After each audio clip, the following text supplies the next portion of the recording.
Hello, my friends. It's John Petersen from the Arlington Institute, and we welcome you to Quartet. It's so nice to have you with us, and we appreciate your coming and being a part of this as we come together every 2 weeks to talk about the big, deep ideas and issues that are related to the big change that's going on in the world right now.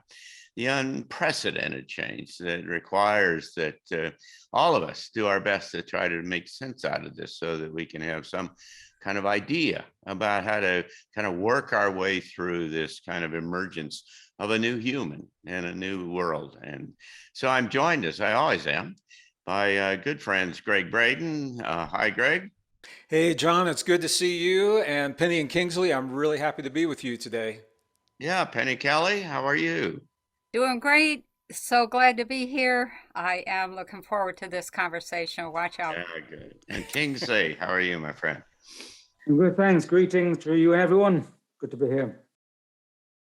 It's quite obvious that there are an amazing number of kind of converging issues that are coming together here that are fundamentally shaping and reshaping and disrupting the kind of the world in which we have all become very familiar and in which we've lived all of our lives. And it is, to my way of thinking, hard to believe that this all happens without it being orchestrated and planned. I mean, the whole business of the sanctions against Russia, for instance, uh, there are all kinds of implications, seemingly unanticipated implications to that, but not the least of which is that something like 20% the fertilizer that is used on this planet comes out of Russia. And at the same time, you've got this conflict going on in Ukraine, and Ukraine is kind of the breadbasket for grains and other kind of things for Europe. And all of that's just been shut down as along with all other aspects of the supply chains.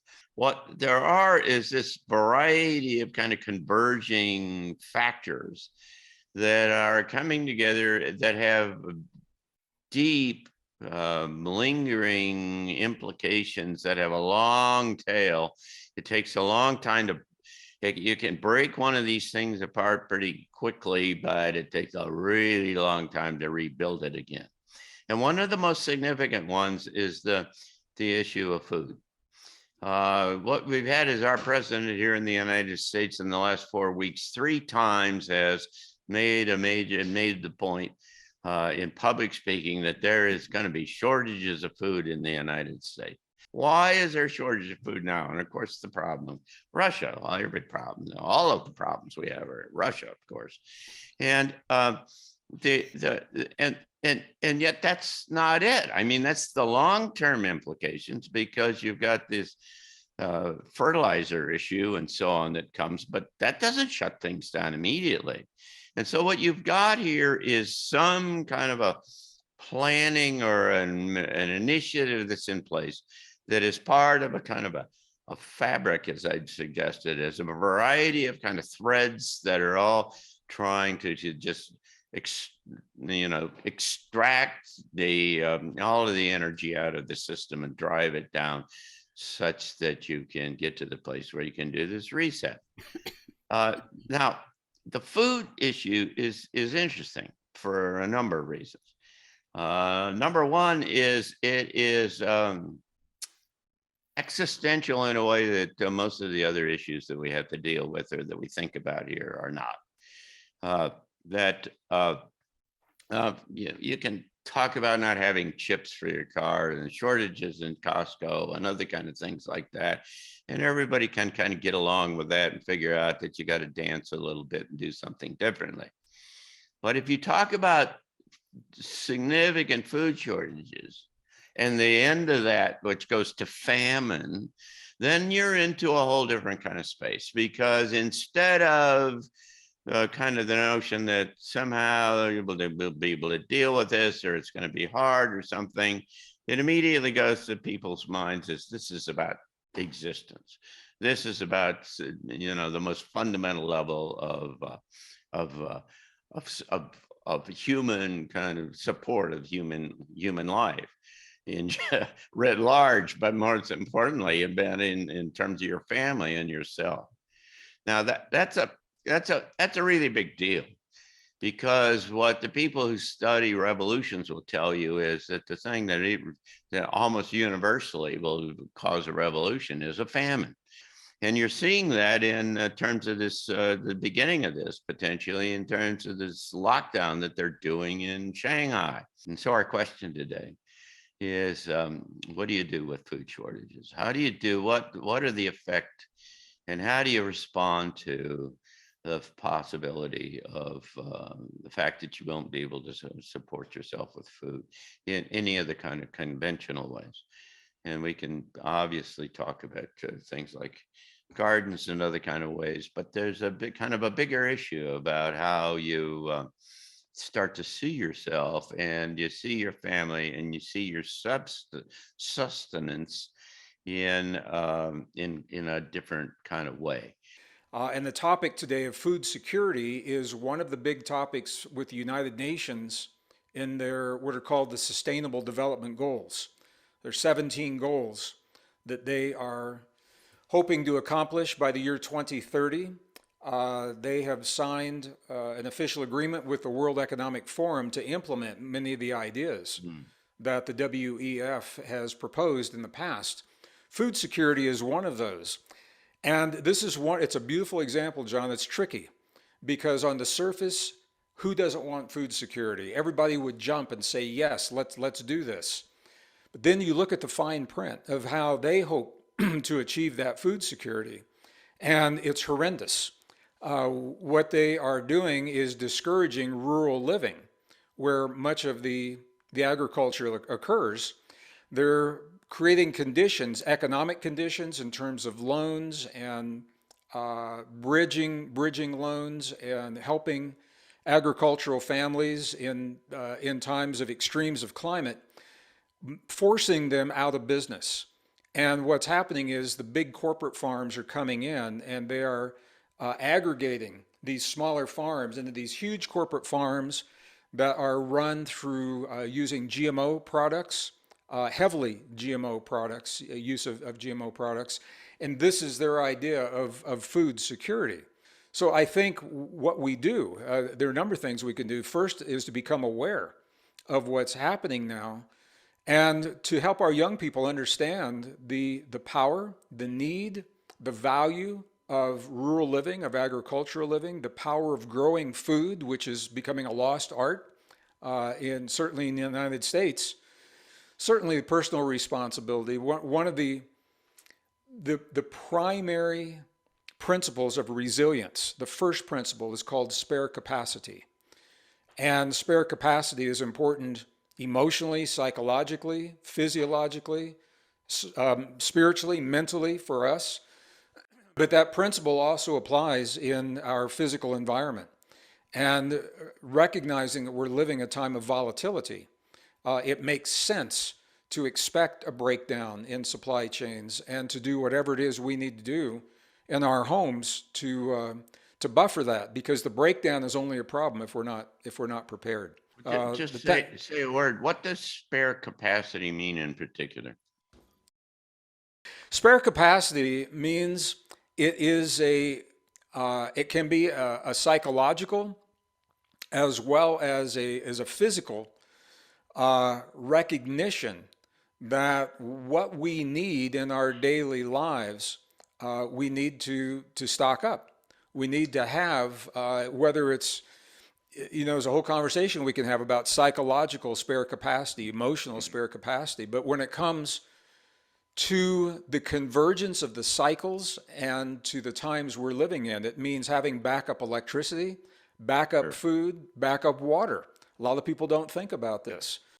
The idea that you're not going to get fed tomorrow, just that idea puts that guttural feeling in the body. It's a feeling of nervousness, of fear, of panic. And I think that's what we should look at first, is that we should question why are they specifically targeting this? And as Gregg rightly said, it brings it down to the lowest common denominator. So before we talk about like solutions, we should create an awareness of why this is being targeted and what behavior are they expecting from people and how not to fall into that behavior. It's easy to be an agreeable person unless you're really, really hungry. So I think we have to be aware of not to get drawn into the body and physical. And being aware of that, I think that we should not panic. Even though it's a panic button subject, and we know if you feel you're going to starve, you press the panic button. My sense is that that's what the system wants us to do. It wants us to go into panic mode. We're not going to behave like animals. We're going to behave like conscious, aware people. And that's the mode we need to jump into. We need to be aware that we're not going to be jumping down into anarchy, running to the shops, breaking them and trying to break out food. We need to have a different system in place here so we can put it into motion. Then we have to go into the situation of, yes, security. One of it is that probably we'll talk about it today is we need to understand that there's going to be a repositioning, a reallocation of people's resources in their everyday lives. Yeah, thank you. You raised an interesting point about the spiritual thing, and we'll come back maybe sometime and do a whole session about it. But I'm convinced that all of these things in the aggregate are efforts to essentially tamp down and constrain the evolutionary push of the species. Gregg brought up this term called spare capacitance. In where I come from and the way that I was raised, we were just a family of farmers, big family. And you had big families because you needed the manpower. That spare capacitance we called connection to nature. That was our security. And you lived with this awareness that there was this natural world out there that had its own fits and starts and stops and weather conditions, and you had to keep an eye on the various cycles because everything cycled, everything. And that affected what you could grow, how well it would grow, how much nutrition was in it, how much availability it had. And the old family farms that were in existence had animals, beef, pigs, chicken, goats. Each one did a mechanical job. They didn't just have animals because they wanted to have animals. I mean, they did want some of the products of those animals. But, goats cleared brush, pigs dug up the land, cows added fertilizer, chickens added powerful fertilizer. And then you'd have an orchard, you'd have your garden, you'd have your herbs, you'd have your wild stuff. You knew where water could be gotten, and there really isn't any food security. And so if we're going to get that, I think we have to take that idea of spare capacitance and go back to connecting with Mother Nature. The fertilizer issue, they're saying, we can't get these fertilizers. We're not going to be able to grow as much food. Most of those fertilizers interfere with the production of high density nutrition, period. And so the food nutritional value has dropped into the toilet over the last, decades, 5-6 decades. And people's health has gone right downhill with that. So that's another thing, a benefit that I think this whole issue of food security is going to bring up is, does it have any nutrition in it? There's this growing deficit of amino acids, of minerals, of vitamins, of all of the coenzymes that occur with that. When those things are missing, you can't build the proteins, you can't build the, all those very subtle little peptides that come together inside a body. Those don't form, and then the body stops working correctly. So I think the fertilizer thing is going to lead to the issue of not only how much food do we have, but how much nutrition is in that food. And what I see is not so much the famine, which is certainly going to be there. And that I would just bring up that, the robes, little men in brown robes, said that there would come a time when the cost of food would be 87 cents out of every dollar, and that we would lose thousands, tens, millions of people because of famine. I thought they were nuts. I thought that there's no way.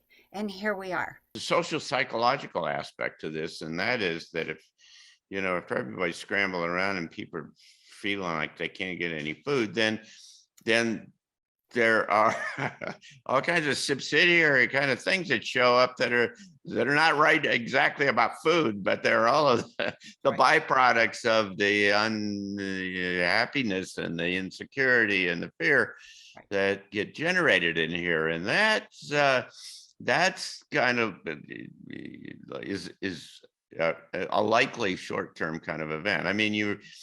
Martin Armstrong had a short video that I think I shared with you all of that was taken in Shanghai, and where all these people are screaming and hollering and everything, and it's this isn't just food. It gets to the place where, like I say, it's the beginning of the potential of a revolution. And they're trying to get ahead of all of what the people are doing. And I think that's where the crux of the matter is going to be decided. Do the people come out on top?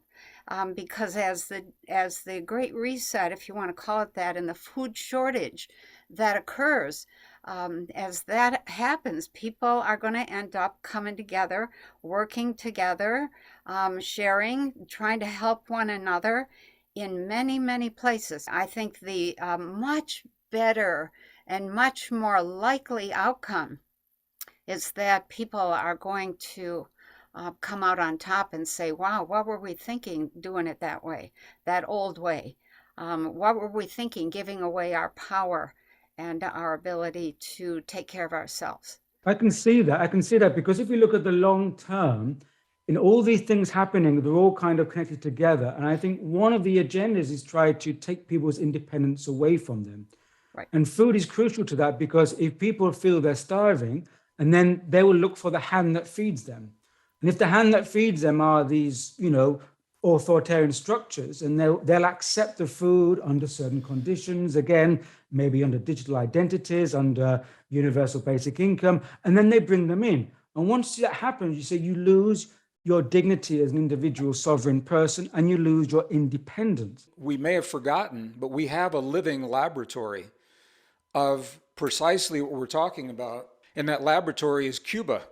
At the end of the Cold War, Cuba was 100% dependent upon the former Soviet Union, USSR, for petroleum products and for food.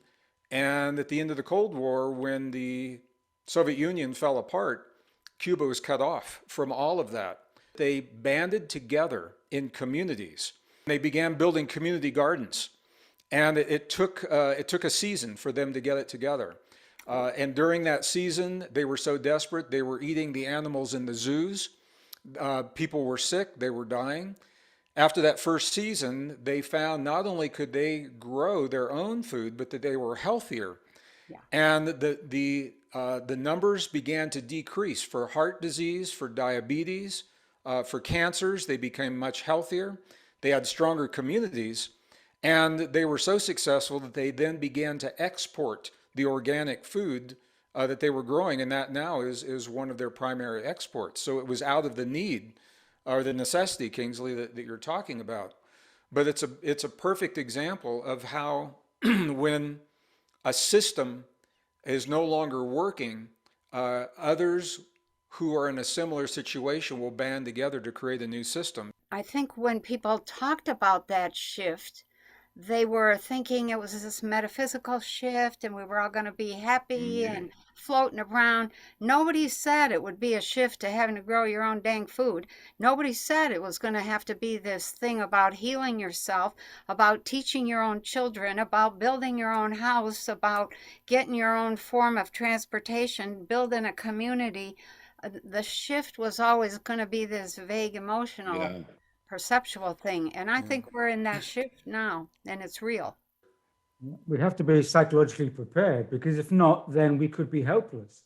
And I think, the power structure is expecting that there'll be a large number of people, the majority, who will fall into the help me category.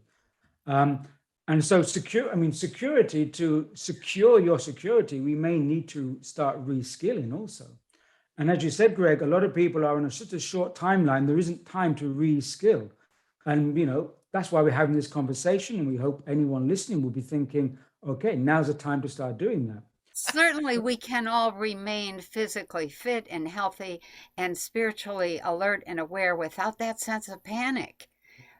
We're just about out of time. And this has been a delightful and rapid kind of conversation. And we'll come back and we'll do it again in another couple of weeks.